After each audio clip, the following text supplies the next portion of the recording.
ഇതാണ് പടക്കപ്പ അഥവാ പടപ്പൂള എന്ന് പറയുന്നത്. ഇത് 2 വർഷത്തിൽ ഒരിക്കൽ വിളവെടുക്കാം. നിങ്ങൾ കൊമ്പ് കുത്തി കഴിഞ്ഞ് 2 വർഷം കൂടുമ്പോൾ നിങ്ങൾക്ക് അതിൽ നിന്ന് വിളവെടുക്കാം. സാധാരണ രീതിയിൽ കപ്പ ഒരു 8 മാസം കഴിഞ്ഞാൽ അത് മൂടോടുകൂടി പറിക്കണം. ഇത് പറിക്കേണ്ട ആവശ്യമില്ല. നമുക്ക് ആവശ്യാനുസരണം ഇതിൽ നിന്ന് കിഴങ്ങ് മാന്തിയെടുക്കാം. അതാണ് ഇതിൻ്റെ പ്രത്യേകത. ഇത് രണ്ടാമത് നിങ്ങൾ ശ്രദ്ധിക്കേണ്ട കാര്യം, ഇതിനെ പടക്കാൻ വേണ്ടി ഒരു വലിയൊരു പന്തലോ അല്ലെങ്കിൽ വലിയ മരമോ അല്ലെങ്കിൽ ഇതുപോലെ ഒരു തൂണോ വേണം. അല്ലെങ്കിൽ ഇത് മറിഞ്ഞു വീഴും. ഇതാണ് ഇതിൻ്റെ പ്രത്യേകത. നല്ല ടേസ്റ്റുള്ള കപ്പയാണ്. ഇത് വളരെ അപൂർവമാണ്. പ്രാചീന കാലം മുതൽ ഉണ്ടായ ഒരു കപ്പയാണ് ഈ പടക്കപ്പ അഥവാ പടപ്പുള. പണ്ടുള്ള ആളുകൾക്ക് ഇതിനെക്കുറിച്ച് വളരെ നന്നായി അറിയാം. ഞാൻ ഇന്നലെ ഇതിൻ്റെ മൂട്ടിൽ നിന്ന് കിഴങ്ങ് മാന്തി എടുത്ത വലിയൊരു കിഴങ്ങാണ് ഈ കാണുന്നത്. വലിയ ഭീമാകാരമായ കിഴങ്ങ് ഇതിൽ നിന്നുണ്ടാകും. ഈ ഒരു പടക്കപ്പ അല്ലെങ്കിൽ ആ പടപ്പുള 10 കൊമ്പ് നിങ്ങളുടെ വീടിൻ്റെ ഭാഗങ്ങളിൽ കുഴിച്ചിട്ട് കഴിഞ്ഞാൽ നിങ്ങൾക്ക് 1 വർഷത്തിൽ അല്ലെങ്കിൽ 2 വർഷത്തിൽ വർഷാവർഷം നിങ്ങൾക്ക് ഇതുപോലെ ആവശ്യമുള്ള സമയത്ത് കപ്പ കഴിക്കാം. വളരെ നല്ല ടേസ്റ്റാണ്.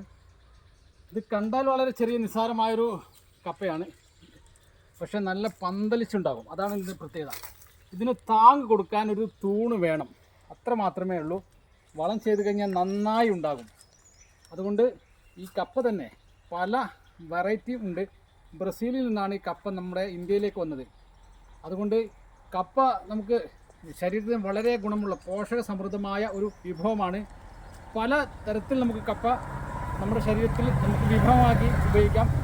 നമ്മുടെ വലിയ ഹോട്ടൽ 5 സ്റ്റാർ ഹോട്ടലിൽ വരെ കപ്പ വളരെ ഡിമാൻഡായി കൊണ്ടിരിക്കുന്ന സംഗതിയാണ്. മണ്ണിൻ്റെ അടിയിൽ കിടക്കുന്ന ഓരോ കിഴങ്ങ് വർഗ്ഗങ്ങളാണ് മനുഷ്യ ശരീരത്തിന് ഏറ്റവും ഊർജ്ജം നൽകുന്നത്. അതുകൊണ്ട് ഈ പടക്കപ്പ നിങ്ങൾ നട്ടുകൊണ്ട് നമ്മുടെ ഭക്ഷ്യസുരക്ഷയെ ഉറപ്പുവരുത്തണമെന്നാണ് എനിക്ക് അവസരത്തിൽ പറയാനുള്ളത്. ചുമന്ന തണ്ടാണ്, അതേപോലെ തന്നെ വളരെ പന്തലിച്ചുണ്ടാകും. നല്ല വളമിട്ട് കഴിഞ്ഞാൽ തൂണിട്ട് കഴിഞ്ഞാൽ വളരെ ഒരു മരത്തിൻ്റെ പോലെ നല്ല തണലേകാൻ പറ്റിയ ഒരു കപ്പയാണ്.